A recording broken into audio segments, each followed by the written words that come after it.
Hi everyone, it's Father Brian Zeleneski, Vicar for Renewal and Development for the Diocese of Buffalo, and I'm here to answer your questions. We invited you to send those questions in, and I'm taking the time now to answer each of those that have been submitted for you. So one of the questions that was asked is, will any parishes be closed by this Road to Renewal? Are parishes hanging on by a thread? The Road to Renewal is a program designed to enhance parish life and to bring vitality to parishes, and doing that through a family parishes model. One of the obstacles and challenges before us is that there are parishes that are hanging on by a thread, both financially, sacramentally, and Bishop Mike has acknowledged that some of our parishes are struggling. And if we need to address the need to close a parish as part of the Road to Renewal, we have a plan and a way to make that happen. But that's not the ultimate goal of the renewal. The ultimate goal of the renewal is to strengthen parishes.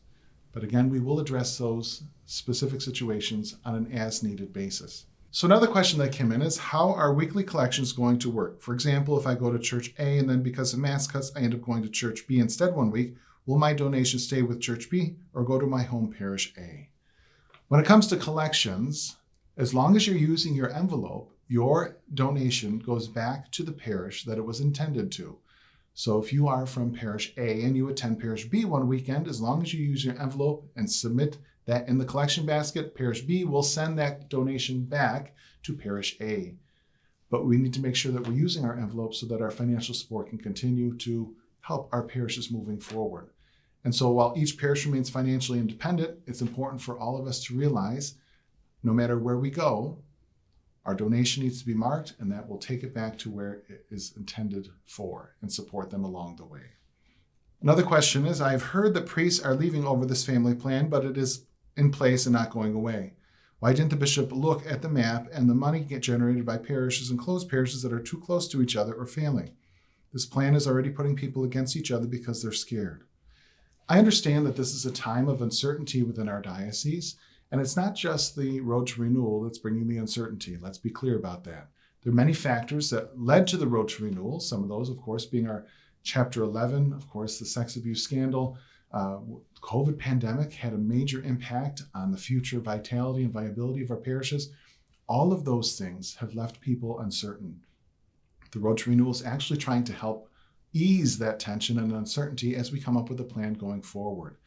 So the bishop was very adamant about us working together and coming up with decisions collaboratively. Certainly, Bishop Mike could have come in with a plan and said, we're closing parish A, D, F, and G, and the rest of you are going to stay open. But that's a top-down approach. The Road to Renewal is meant for us to talk about it from the ground up. If there are parishes that we need to address, again, that comes from the ground level, and we bring that forward in the renewal, and we'll address that. But we're really about trying to strengthen parishes to work together as a family. Now, that doesn't mean things will stay the same. Everything is going to have to change. There's going to be different mass schedules, different ways in which we operate the office, different ways in which ministry are handled within the parish. And I know that can bring uncertainty, but when we're working together, communicating as individual parishes coming together as a family, it will help to clarify and take some of this animosity and some of the tension out of the process. Trust the process, be informed, keep praying. The Holy Spirit's got us. Next question, Father Brian, can you please clarify who will be responsible for the safe environment training and also the annual compliance report? I've been asking around and getting many different answers. Our safe environment office here, under the direction of Don Blowy, is very helpful in guiding all parishes and the families of parishes as we move forward into who's going to be responsible for safe environment trainings.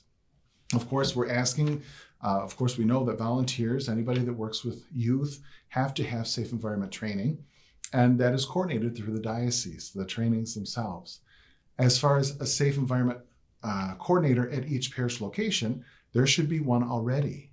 That does not change. And so that person is still responsible for filing the reports, making sure the trainings are taking place, that our faith formation programs, the students are getting the training they need as well. All of that remains the same at this point. If there's a change, that's discussed at the family level in collaboration with Don Blowy here at the diocese.